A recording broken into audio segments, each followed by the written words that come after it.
everyone, welcome to this episode of the Self-Improvement Project. I hope everyone's having a great week. Summer is lovely. We've had some great weather, wherever I am anyway, and I hope that there's lots of good things happening in your life right now. I hope maybe you've listened to a few episodes already and you're starting to see little improvements as you go. First of all, I would like to say thank you to everybody that has reached out to me. I absolutely love hearing thoughts from people, how they find the episodes, your own personal experiences and stories. So if you want to, please do. I love hearing from you. I want to hear from you, and I want to hear how I can continue to improve this podcast for you. Second of all, you'll know this if you sign up to my email each Sunday morning that gets sent out, so you're drinking a nice cup of coffee with it. I'm putting together a book with a year of thoughts from my Twitter, from my podcast, and from my journal. And having written this episode today, I've only got one page left of the current book from my journal. So I'm going to need to get a new one. So it just shows you the volume of things that I'm wanting to put into it. But let me know what you want to hear in it. I'm writing it at the moment, so I'm going to be editing it and proofreading and adding and taking things away. So if you want to see something, let me know. I want to include it in that as well. So on to this week's episode. I've called it Lifestyle Design 2.0. You are a piece of the jigsaw. This was part inspired by my own circumstances, my friends, my circle, and thoughts around that lifestyle design side of things, as well as an article I read that I'm going to include in the show notes today that will make you question your work. So,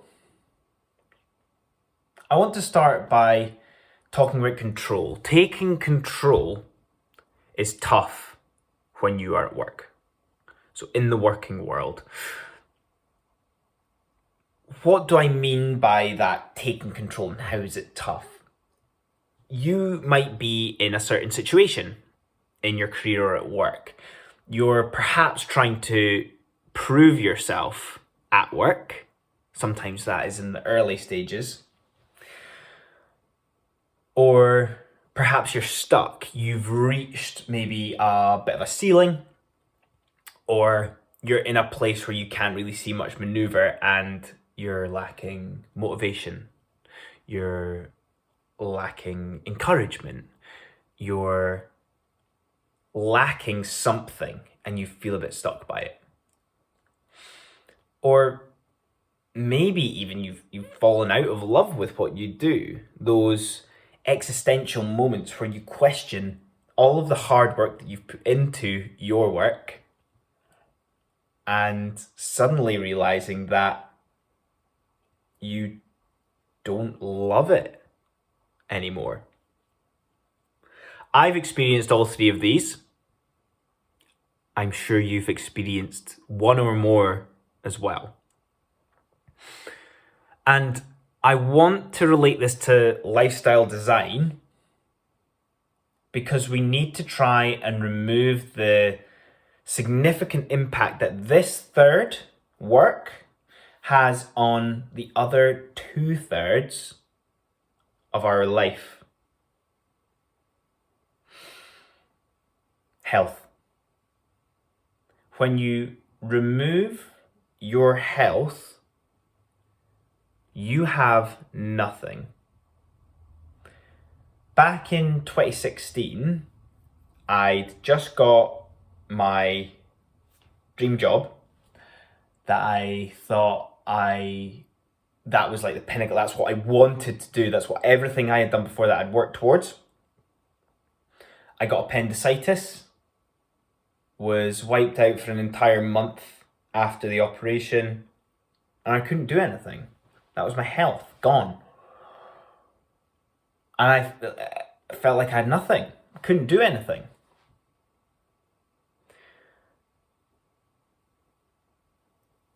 When you work, you sacrifice your health.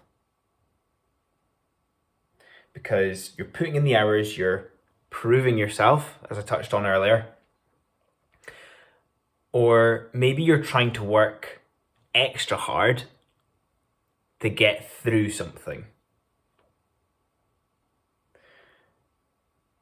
But we ultimately, it's this irony of we work and sacrifice our health so that we don't need to work as much and we can focus on our health.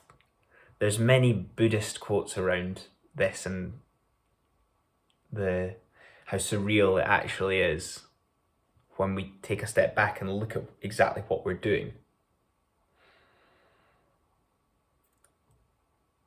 And yes, to talk about that element of reaching a part of your life with work that you maybe don't need to work as hard and you maybe have a bit more time, you think of this financial independence that seems to have become more common in the last few decades than it ever has been before.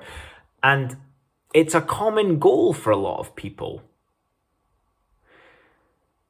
But I want to ask you an important question.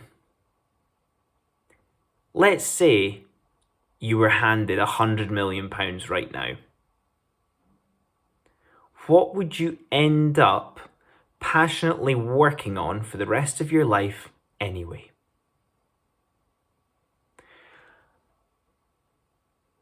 If you were to receive £100 million right now, you would spend maybe a month or a year before getting bored doing nothing. You'd maybe exercise a bit, you'd maybe go on some nice holidays, you'd maybe get the things that you were working towards, but you would end up working on what you're passionate about anyway. This question is to help you choose. It's to help you choose right now what you want to pursue. What you want to pursue for the rest of your life. Lifestyle design is not about removing all the difficult things from your life. Even if you had £100 million, you will still face difficulties. You will still face things that make you anxious, things that you have to make key decisions on and suffer the consequences of those decisions. So this question is to help you choose what to pursue. Look at people who are deemed in this society's spotlight as being successful. These successful people work really hard. Why? Because they are passionate about what they are pursuing. They are beyond that financial focus of their life. Yes, they might work more than you do, but they're passionate about it. It is the design of their lifestyle. And I'm not saying everybody is like this. I'm saying there's something in your life that you'll be passionate about. You might know it, you might not know it. There's other episodes on that, but it's about pursuing that, regardless of anything else in your life. That is that third of your life, ideally, that you want to find purpose in. You want to make a meaningful impact. I'm lucky. I've gone through the mill with certain jobs, and I feel lucky that I can do the job that I do now. I enjoy it. I work hard. But I don't resent that third of my life.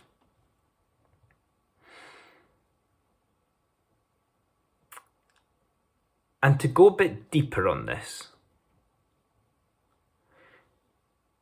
is all about trying to strike a life of purpose with one of simplicity.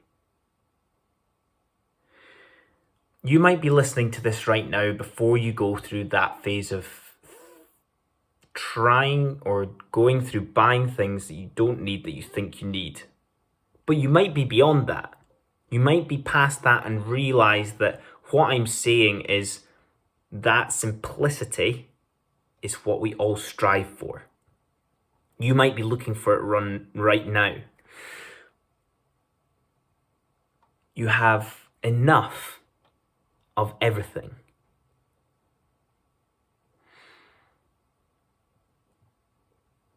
You have enough of the simple and little things in your life, but you have enough of the big, exciting things. Having too little, and maybe use lockdown as an example of this, having too little is either boring or unfulfilling. Whilst too much, maybe if we think about the reopening of everything and having to do everything, or that fear of missing out,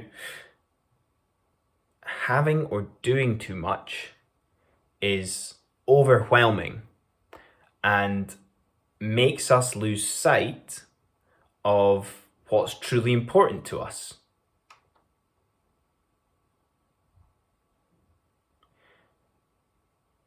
So I've talked about values before in other episodes. I'm not going to go too deep on it today. By striking this purpose, lifestyle design in with the simplicity of the life you want to lead, this is a next level of designing your life. And to go back to the start of the episode, the title, you've got to remember that you're just a piece in the jigsaw. It's the type of piece that you need to decide. You need to decide what type of piece you want to be. Are you just going to fit in, or are you going to design the way that you fit in?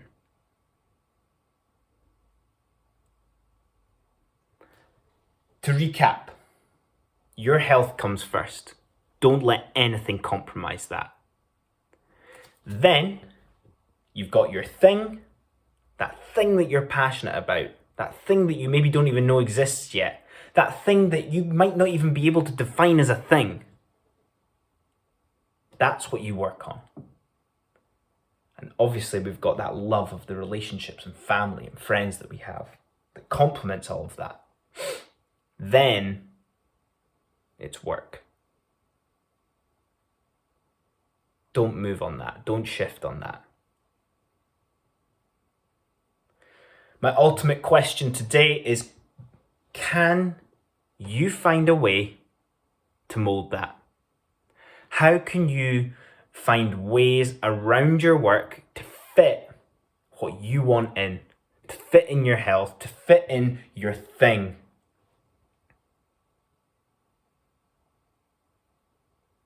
And that's it. I hope that has provoked some thought today. You might not have a bit of control, but you always have a bit of control.